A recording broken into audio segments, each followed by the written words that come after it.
Adventures of Irvingman! Clark Kent is at home working late. Jimmy Olsen is with him, trying to keep him company and find some way to help out. They didn't have any Swiss, so I brought you American and milk. Is that okay? That's fine, Jimmy. Thank you very much.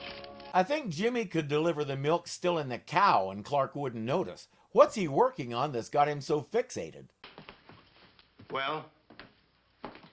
Did you get it? No, we didn't. We went through Kent's office with a fine-tooth comb. Nothing. Sure you went through everything? Everything but one cabinet. That was made out of case-hardened steel and had a pick-proof lock. You idiots. That's the one you should have opened. I believe he just told you it was impossible, but this guy is rich and important, so these guys should be willing to do the impossible if he says so. Get this straight, Gridley. This reporter Kent's got the goods on you, not us. If you want that marked money and those affidavits that bad, you get them. And that answers our question about Clark. Gridley says, fine, I'll get them myself, my own way. Yeah. I told you to get rid of her. I got no secrets from Maisie. I have. Wait for me someplace. He looks and sounds exactly like Jimmy, but we know he can't be Jimmy because Jimmy wouldn't have any idea what to do with a floozy. Are you crazy? That's Jimmy Olsen, Kent's reporter friend. There's one way to take care of a snooper.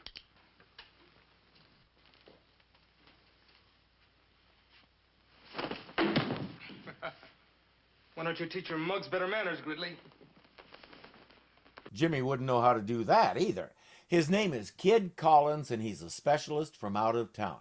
Because anywhere that isn't metropolis is out of town, and that's what we call it. And if the inhabitants don't like it, well, that's just too bad for them. You're Olsen, aren't you? Yeah. Somebody say I wasn't. What are you doing tonight, kid? I'm going to the theater. You see, I got an in with the drama critic, and he gave me these passes.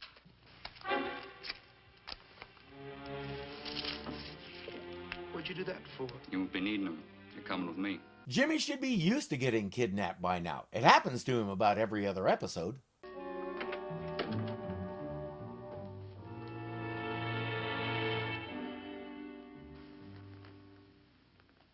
Like finding a twin brother, eh, Collins?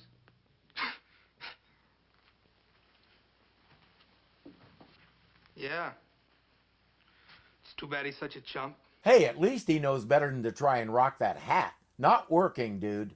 I'm not the chump. I'm smart enough to stay on the right side of the law. Shut up. Ooh, I think Jimmy hit a nerve. And I may as well get it out of the way now. Jack Larson is not pulling off the gangster character. His expression doesn't say, I'm a hardened criminal. It comes closer to saying, I'm constipated and desperately need relief. Nevertheless, I'll give him full points for giving it his best effort. He just looks too decent to play a bad guy. Hey, that's my wallet. It's got my press card and identification and everything in it. Yeah. I'm gonna need them. It was so helpful of Jimmy to let him know it's all in there so he doesn't have to go searching. Hi, Jimmy. What's on your little mind? Why, James Olsen. Gridley gave Collins all the information he needs about his co-workers, but he didn't give him anything about Jimmy's mannerisms. Specifically, if the real Jimmy ever did that, he'd be so ashamed of himself he'd jump out the window afterward. Yeah. You ought to grab a piece of that number 3 horse yourself. Hello, James. Me? You. How do you feel? Oh, I'm fine. Why? Oh, I just thought I'd ask. Enjoying your cigar? Yeah, it's a good Havana. Why shouldn't I? Well, that's a good question. I'll see you later. Jimmy Olsen, whistling at Lois, betting on horses, and smoking a cigar. Clark and Lois are both wondering what's gotten into him. The answer won't occur to them until the plot requires it, but that's how it should be. Perry announces that there's a forest fire happening somewhere and sends Clark to cover it. He says, phone the story into Olsen. Olsen, I'm giving you a break. I hope you can handle this assignment. I had a gun in each hand, Chief. I'll mow it down. Take your feet off that desk. Watch it, Dad. What did you say, Olsen? Nothing. You just watch for that nifty spiel I'm gonna write you. Gridley really did do a lousy job of preparing him for this. He knows Collins and Jimmy are exact opposites, but he gave Collins nothing to work with as far as becoming Jimmy. Here's an idea. Has Jimmy ever broken a bone? If he has, Clark can x-ray this guy and see if he has any mended fractures in the same place. That won't happen, but it's an idea. Superman puts the fire out as we would expect him to. To our director's credit, he didn't make us watch it. We saw Superman flying that way, a quick cut to the fire itself, and then back to Jimmy's desk where Clark is calling the story in. Yeah, Olsen speaking. Kent, shoot. All right, Jimmy, here's your forest fire story. Luckily, Superman showed up. Yeah? What happened? He flew through the flames with such speed that he literally blew them out. Smart. That's a pretty good guy. He talks as though Jimmy doesn't know that pretty good guy. The evidence is mounting. When he gets caught, the police should let him go give Gridley a punch in the nose before they take him to jail. Hey, Kent, before I forget about it, I hear a couple of hoods tried heisting that evidence in your office. Is it safe? Jimmy, will you stop trying to talk like some kind of an underworld character? And stop worrying about that evidence, too. Some of it's locked in my files, and the rest of it's home. At home, huh? Smart. Thank you very much. And whatever you do, Collins, don't be obvious about it. He writes the story and brings it to Perry. A forest fire tried to muscle into Metropolis today. It was hotter than the hot seat at Sing Sing. Along came Superman just in time, like the FBI. Any crumb but Superman would have blew his top, but Superman blowed out the fire. It was duck soup for him. Perry says, "What's gotten into you?" Jimmy says, "Get out of my face. I don't need your job." But Perry says, "I'm not going to fire you. I have something much worse for you." Now out! Get out! Thanks. I don't know what Collins thinks he's doing, but alienating everybody in the place isn't the way to get the inside track on that evidence. He may look like Jimmy, but it's clear Jimmy got all the good sense, and this guy got attitude.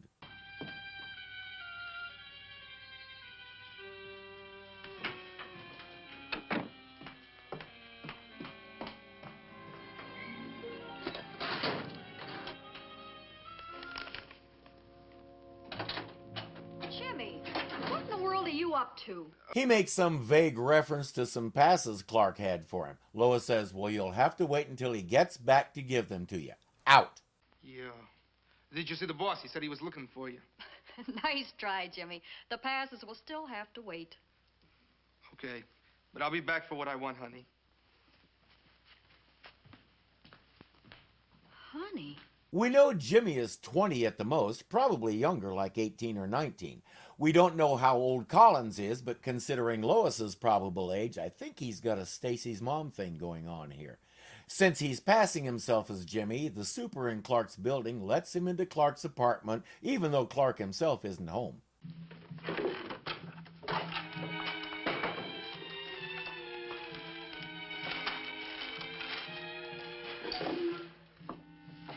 Let's talk about stupid criminals. Leave plenty of evidence that someone searched the place, Collins. That'll definitely maintain your low profile and give you the in that you need to find the evidence.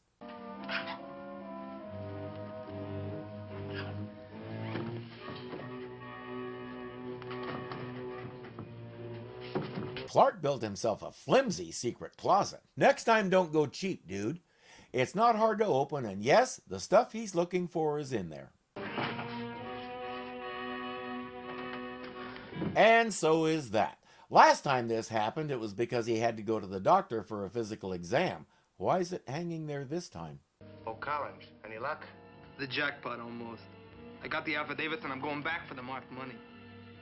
Hey, by the way, what kind of a bonus do I get if I tell you who Superman is? For that information, you should hold out for half his entire operation. Collins says, "Meet me in the alley across from the Planet Building." Well, gentlemen, looks like we're off the hook. And this chump's right on it. Let's go. Sorry, son, but when we get back, we'll have to take care of you permanently.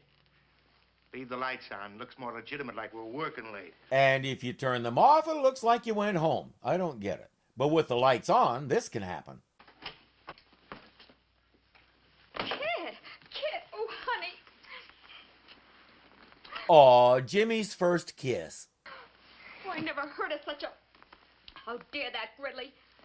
What happened, kid? Look, miss. Miss? I mean, Mr. Gridley tied me up. But why? Untie me and I'll explain. It'll take him a moment to realize it, but if he pretends to be Collins, Maisie can help him out of this mess. But if he's going to pull it off, he'd better start calling her something gangstery like baby or doll or toots instead of miss. You see, baby, I had the goods on him. Baby! Oh, honey, you never called me that before. Please, I can't breathe. They tried to double-cross me. Nobody's gonna treat my husband like that. Husband. Maybe she and Collins have a little more class than I gave him credit for. Not much, but a little. He says, Gridley owes me money. I'm going to go collect and then we'll blow this town. Funny how quickly he learned to talk like that.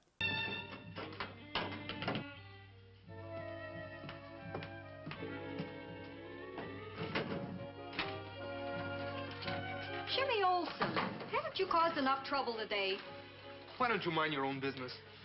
Why, Jimmy, you never talked to me like that before. She says, you blew that story and I got the front page banner. Jimmy says, the what?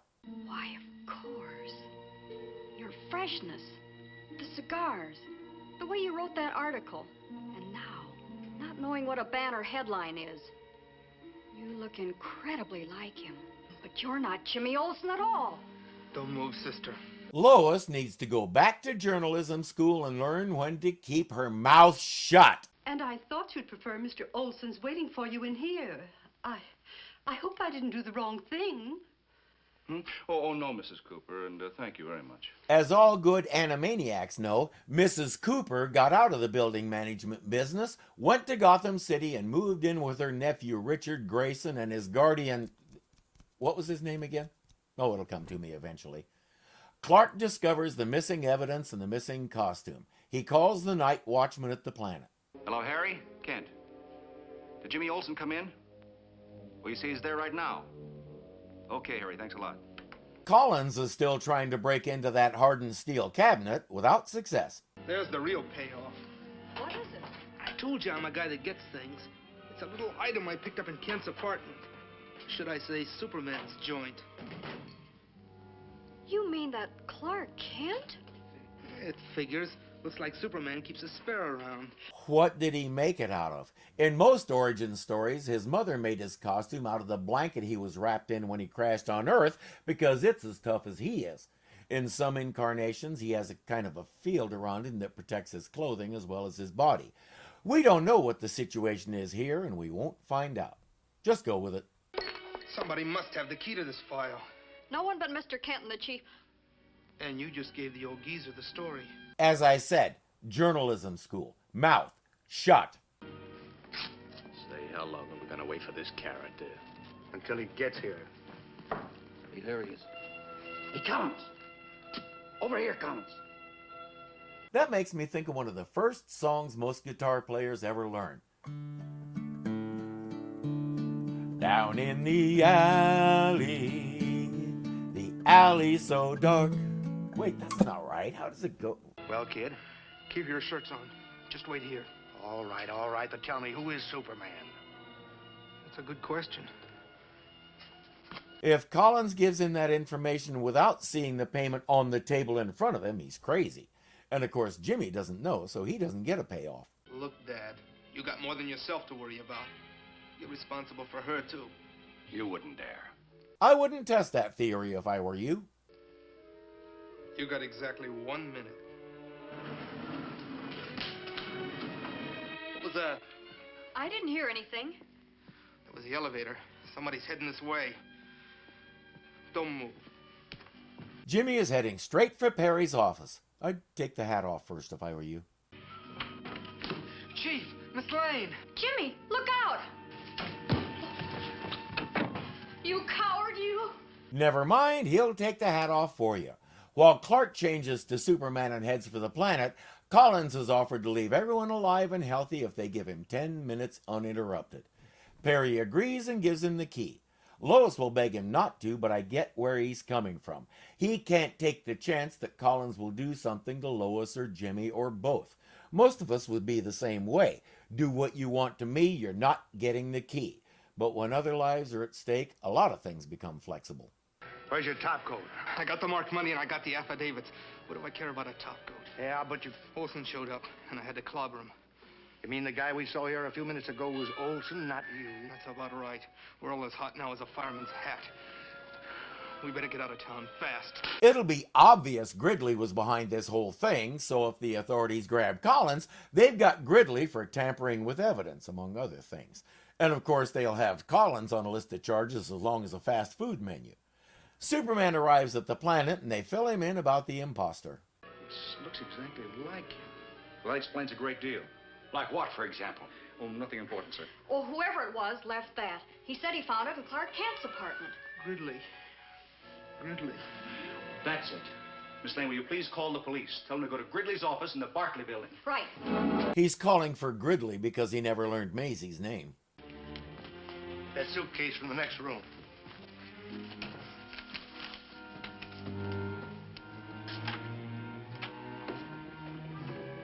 What's the matter, boss? The combination won't work. I'll give him one guess why. Superman! Stop shooting! Those bullets are bouncing all over! I think that may be the first time we've acknowledged that. Usually, nobody even thinks about where the bullets go after they bounce off him. They're all wrapped up, Gridley is toast, and the planet got a huge scoop. Lois asks about the Superman costume, and Clark says he borrowed it for a feature story Perry wanted him to do on Superman. They'll buy it, especially when he suggests it's time to give it back. I like Jack Larson as Jimmy. He brings the youthful exuberance, the timidness in the face of adversity, and the desire to be more like his heroes. When Justin Whalen played him in Lois and Clark decades later, he was okay, but he was no Jack Larson. Jack Larson could not play a gangster type. I didn't buy it for a second. I know he was supposed to be one of those baby-faced types who looks harmless but is more dangerous than a pit viper, but he did not pull it off. The dangerous bits weren't convincing. He made the suit and the hat look like caricatures. He was just too good at being Jimmy. And I do mean too good. After the series ended, he couldn't find work because he'd become typecast as Jimmy Olsen. At the time, he was partners with Montgomery Clift, and Clift advised him to quit acting. So he did. He started writing and became a world-renowned playwright. He and Clift split up, and he became life partners with director James Bridges. They were together for over 30 years until Bridges died. Jack Larson himself died peacefully in 2015 at the age of 87. He never wanted to play Jimmy Olsen. His agent made him do it. It destroyed his acting career and made him immortal. Underneath all that, by all accounts, he was happy. Not a bad run. Hey everyone, thanks for watching. Be sure to click that like button and let me know you enjoyed this. And if you're not subscribed yet, you know what to do. You can also become a patron and help support this channel. The link is below. Thank you for watching.